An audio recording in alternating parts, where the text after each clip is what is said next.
Hello student, welcome to NCERT classes. आज हम क्या पढ़ने वाले हैं? आज हम देखेंगे बहुत ही ताज़ा टॉपिक, गर्मा गर्म, जो कि हमेशा ही गर्मा गर्म रहता है। धार्मिक स्वतंत्रता, मतलब धर्म को मानने की स्वतंत्रता। क्लास 11th के चैप्टर 2 का टॉपिक है ये। तो स्टार्ट करते हैं। जहाँ पे भी धर्म आता है, लड़ाई झगड़े मारकाट आ जाते हैं। हालांकि ज़रूरी नहीं है, कई बार ऐसा नहीं होता है, लेकिन राजनीति और धर्म तो एक ही चीज़ है। धर्म पे ही राजनीति होती है। तो स्टार्ट करते हैं। धार्मिक स्वतंत्रता का अधिकार, ठीक है। बहुत आदमी इससे रूबरू हैं। रूबरू कहने का मतलब सबको ही पता है कहीं ना कहीं धार्मिक ये धर्म वो धर्म वो, क्योंकि हर 5 साल 3 साल 2 साल में बिना धर्म के तो टीवी चैनल भी नहीं चलता। टीआरपी मतलब धर्म। तो धर्म हर जगह अपना टांग अड़ा देता है, क्योंकि लोगों ने इसको इतनी वैल्यू दे रखी है ना कि तो जहाँ पे समानता का अधिकार रहेगा वहाँ पे स्वतंत्रता रहेगी। मैंने बता रखा है पहले भी कि समानता और स्वतंत्रता साथ में चलती है, एक दूसरे के पूरक है। पूरक मतलब जो साथ में चले। पेन और रिफिल एक दूसरे के पूरक होते हैं, ठीक है। तो वो चीज़ धार्मिक स्वतंत्रता का अधिकार, अगर ये दोनों हैं, समानता और स्वतंत्रता ये दोनों हैं, तो कहीं ना कहीं वो धार्मिक स्वतंत्रता का अधिकार भी मिल ही जाएगा, क्योंकि ये भी स्वतंत्रता में ही है, स्वतंत्रता नहीं है। अगर धार्मिक स्वतंत्रता नहीं है तो फिर स्वतंत्रता भी तो पूरी नहीं है ना। मुझे कटौती हो गई ना स्वतंत्रता में कि धर्म तुम्हें नहीं दिया जाएगा। तो वो चीज़, तो तीनों एक साथ हैं। ये है तो ये है, और इसके होने से ये है, ठीक है। तो अब एक चीज़ देखने वाली है कि पहले के ज़माने में क्या होता था और अभी क्या होता है।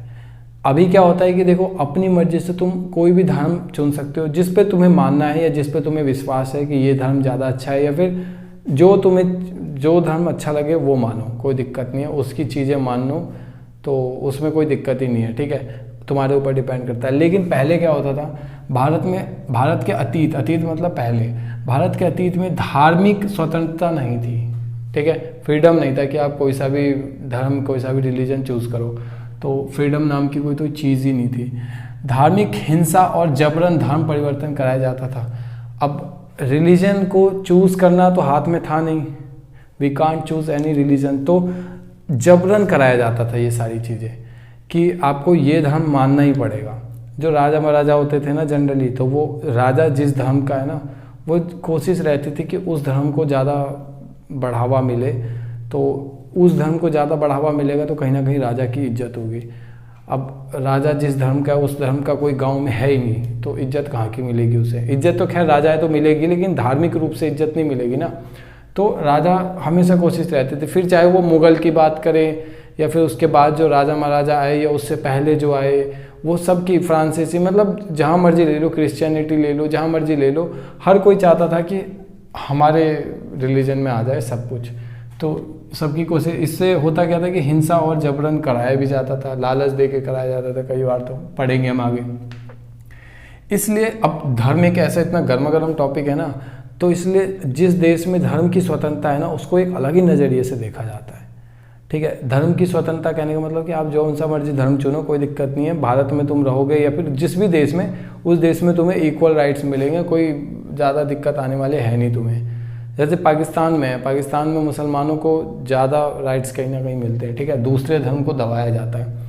तो ऐसे जनतंत्र की मैं बात नहीं कर रहा हूँ। ऐसे मतलब पाकिस्तान या चाइना या दूसरा भी आप कह सकते हो, ईरान, इराक, ये सब, ऐसे की बात नहीं कर रहा हूँ मैं बात कर रहा हूँ भारत, अमेरिका, दक्षिण अफ्रीका, फिलीपींस भी कह सकते हो। हालांकि फिलीपींस में भी कहीं ना कहीं दूसरे मतलब दबाया ही जाता है, लेकिन आप कह सकते हो चलो। तो ऐसे जहाँ पे एक धर्म को दबाया ना जाता हो, उसको कहते हैं धर्मनिरपेक्ष देश। मतलब कि धर्म में पक्षपात नहीं है, धर्म के मामले में पक्षपात नहीं है, निरपेक्ष है, ठीक है। तो एक अलग नज़रिए से एक अलग वर्ड बना रखा है ऐसे, मतलब जो धर्म को मानते हैं, हर धर्म को मानते हैं। अब होता क्या है कि आस्था और प्रार्थना की स्वतंत्रता, कि आपको किस चीज़ पर आस्था है और आप किस धर्म की प्रार्थना या किस धर्म को फॉलो करना चाहते हैं, ठीक है। तो वही चीज़ मैंने दोबारा लिखा हुआ है हालांकि इसमें, कि प्रत्येक व्यक्ति को अपनी पसंद और मान्यता के अनुसार धर्म को मानने का अधिकार है। कि जौन सा मर्जी धर्म मान लो, कोई दिक्कत नहीं है, आपकी मर्जी, आप पे डिपेंड करता है। अपने धर्म का विस्तार करने के लिए उनका प्रचार करना और धर्म को दर्शाने की स्वतंत्रता, मतलब दोनों में फ़र्क है। जैसे देखा होगा तुमने कई बार ना, क्रिश्चियन धर्म कई बार एक दूसरे का प्रचार करते हैं, या फिर जैसे कोरोना फैला था तो ये पर्ची फाड़ी जा रही थी। पर्ची फाड़ना या रियलिटी जो भी हो, उसमें मैं नहीं जाना चाहूँगा, कि वो जो एक मौलाना वगैरह आए थे वो, तो उसमें उन्होंने फैलाया काफ़ी, दिल्ली में जो रहे थे, तो मरकज क्या वर्ड यूज़ कर रहे थे वो, ऐसे कुछ यूज़ कर रहे थे। तो वो थे कौन? वो अपने धर्म का प्रचार करने के लिए आए थे विदेशों से, ठीक है। तो धर्म का प्रचार करना, अपने धर्म का प्रचार करना, इस पे तुम्हें कोई रोक नहीं है। अपने धर्म का तुम खुल के प्रचार कर सकते हो, ठीक है, पॉजिटिव तरीके से, ऐसे नहीं मार काट कर रहे हो तुम, प्रचार कर रहे हो जी, वो चीज़ नहीं। और अपने धर्म का प्रचार भी कर सकते हो और अपने धर्म को अपने तरीके से रिप्रेजेंट कर सकते हो, ठीक है ना। ईश्वर से बात करने का सबके पास एक ही तरीका नहीं है, हर किसी के पास अपना अलग तरीका है बात करने का। मतलब मैं कैसे पूजा करूं, आप कैसे पूजा करो, आप कैसे ईश्वर को याद करो, भगवान को याद करो, प्रभु को याद करो, सबके पास अपने अलग तरीके हैं, ठीक है।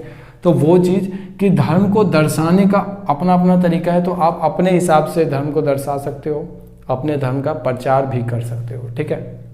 प्रचार आदमी इसीलिए करता है कि दूसरे भी लोग उसके धर्म को अपनाएं, परंतु इस अधिकार का कुछ प्रतिबंध भी है। अब इस अधिकार में कुछ प्रतिबंध भी है। अधिकारों की मैंने बात कर ली कि आप प्रचार करो, अपने धर्म को अपने तरीके से मानो, जौन सा मर्जी धर्म यूज़ करो, कोई दिक्कत नहीं है, सब कुछ ओके, रिपोर्ट चल रहा था। लेकिन यहाँ पे बात आ गई प्रतिबंध की, कि भैया तुम्हारे ऊपर कुछ रोक भी है। रोक क्या है? अब देखो, रोक लगाएगा भी कौन? सरकार लगाएगी, है ना, तो और कौन ही लगाएगा?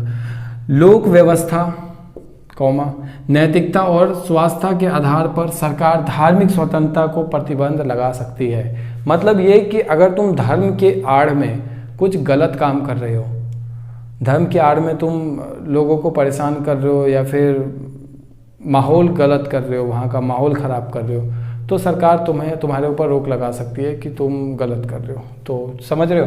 तो कोई ऐसा धर्म या कोई ऐसा व्यक्ति जो धर्म की आड़ में कुछ गलत कर रहा है, तो उस व्यक्ति को या उस धर्म पर सरकार रोक लगा सकती है। धर्म, पूरे धर्म पर नहीं, उस एक इंसिडेंट पे, उस एक चीज़ पे रोक लगा सकती है।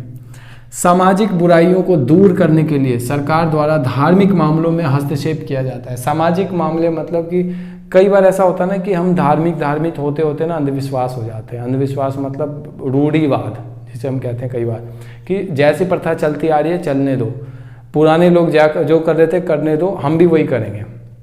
अब जैसे कुछ एग्जाम्पल भी है। अब धर्म में क्या था? सती प्रथा थी। हिंदू धर्म में तो था पहले कि भैया पति मरेगा तो पत्नी भी उसी की चिता में जल के राख हो जाएगी। तो ये मतलब क्या है? ये कुप्रथाएं हैं। कुप्रथाएं मतलब होता है जो गलत प्रथा होती है, ठीक है। तो ऐसी चीज़, किसी धर्म में जब ऐसी चीज़ को मान्यता मिलती है ना, तो वहाँ पे सरकार आती है, कहती है नहीं, धर्म को मानने का अधिकार है तुम्हें, तुम धर्म को अपने हिसाब से रिप्रेजेंट कर सकते हो, तुम धर्म का प्रचार कर सकते हो, लेकिन अगर तुम ये चाहो कि धर्म की आड़ में किसी के साथ गलत होए, किसी के साथ मतलब या तो उस लेडीज़ के साथ गलत हो रहा है जो उसी चिता में जल रही है, या नहीं तो ऐसी बहुत सारे इंसिडेंट है, जैसे एक से अधिक विवाह, ये भी तो कहीं ना कहीं गलत है ना। अब धर्म की आड़ में कहीं ना कहीं ये चीज़ ज़्यादातर मुसलमान में देखा जाता है, वैसे होता हिंदू में भी है, ऐसे कोई दिक्कत है नहीं। मानव बलि, इंसानों की बलि चढ़ाना, ठीक है, तो ये भी कहीं ना कहीं देखा जाता है। कुछ भी शुभ हो रहा होता है तो इंसानों की बलि चढ़ाई जाती है वहाँ पे कि कल को कुछ होगा शुभ। तो 3 तलाक, ये तो बड़ा ही चर्चे का विषय है भैया। ये ना बहुत मतलब एक ऐसा टॉपिक है ना जिसको बच के भी कई बार मतलब ऐसा होता है कि कुछ उल्टा पुल्टा ना निकल जाए मुंह से, कई लोग बच के इसको पढ़ाते हैं। तो 3 तलाक का मुद्दा भी कहीं ना कहीं एक गर्मा गर्म मुद्दा रहता है। तो ये है तो गलत ही ना 3 तलाक। अब कहने वाले कहेंगे सही है, तो ऐसे थोड़ी सही है। मानव बलि, एक से ज़्यादा शादी, मतलब करो लेकिन उसका भी कुछ प्रोसेस है। एक से ज़्यादा शादी करने का भी कुछ प्रोसेस है, कुछ रीज़न भी तो हो, ठीक है। सती प्रथा, ये सारे ना कहीं धार्मिक मामले ही थे। हम हिंदू धर्म कह रहे थे कि सती प्रथा तो हमारे धर्म में लिखा है, ये लिखा है, वो लिखा है, हमारा सदियों से चला आ रहा है, लेकिन सरकार ने बोला चला आ रहा है तो कोई दिक्कत नहीं है, हम इस पर रोक लगाएंगे। एक से अधिक शादी सब रिलीजन में कहीं ना कहीं ये चलता आ रहा था। तो सरकार ने कहा कि तुम कर सकते हो एक से अधिक शादी, लेकिन उसके कुछ कायदे हैं, कुछ कानून हैं, वो फॉलो करो, तलाक लो, फिर करो जो भी डिवोर्स लेके। तो वो अलग मसला है। मानव बलि मना कर दिया जी, हम नहीं करवाना चाहते। 3 तलाक मना हो गया, 3 तलाक, तलाक तलाक तलाक वाला कोई सीन ही नहीं है। ऐसी बहुत सारी कुप्रथाएं हैं जो पहले चलती थी, लेकिन सरकार ने बोला रुक जाओ, जो चलती थी चलने दो, अब नहीं चलेगी। इस प्रकार धार्मिक स्वतंत्रता की सरकार का हस्तक्षेप अक्सर तनावपूर्ण स्थिति पैदा कर देता है। ये कोई कहने वाली बात तो है नहीं। 3 तलाक वाले मसले पे हमने देख ही लिया था कि जब भी सरकार किसी धर्म में हस्तक्षेप करती है ना, हालांकि करती सही तरीके से ही है, ठीक है, जरूरी था, जहाँ पे जरूरी था, सती प्रथा, इन सब, मानव बलि, इन सब में कहीं ना कहीं जरूरी था सरकार को हस्तक्षेप करना, क्योंकि गलती हो रहा था धर्म की आड़ में। तो जब भी सरकार किसी धर्म में हस्तक्षेप करती है, अपने टांग डालती है ना, तो वो बड़ा मसालेदार खबर बन जाता है और टीआरपी बढ़ता है इससे। तो वो बड़ा तनावपूर्ण स्थिति बन जाता है। तनावपूर्ण स्थिति का मतलब कि अब ना उगला जाए ना निगला जाए वाला हिसाब किताब। जनता की नज़र में सरकार बुरा बनती है, मतलब तनावपूर्ण, मतलब कि एक जनता उस धर्म के और सरकार के बीच एक तनावपूर्ण स्थिति बन जाती है, ठीक है, जिस धर्म के बारे में उस टाइम बात की जा रही होगी। जैसे 3 तलाक के मसले में मुस्लिम धर्म और सरकार के बीच में, सती प्रथा में हिंदू धर्म और सरकार के बीच में। तो जिस भी धर्म में हस्तक्षेप कर रही है, उस धर्म का और सरकार का 13 का आंकड़ा चलता है, 36 का आंकड़ा कहते हैं उसको। तो धार्मिक स्वतंत्रता अक्सर राजनीतिक विवाद का विषय बन जाती है। समझाने की जरूरत ही नहीं है, जाहिर सी बात है। राजनीति मतलब धर्म, मैंने पहले ही बता दिया।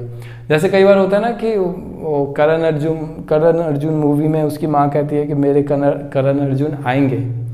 तो ऐसे ही जनता को विश्वास है कि जब भी राजनीति या फिर कुछ चुनाव आएगा तो मेरा धर्म आएगा, कि वो धर्म आएगा तभी तो वोट मिलेगा ना।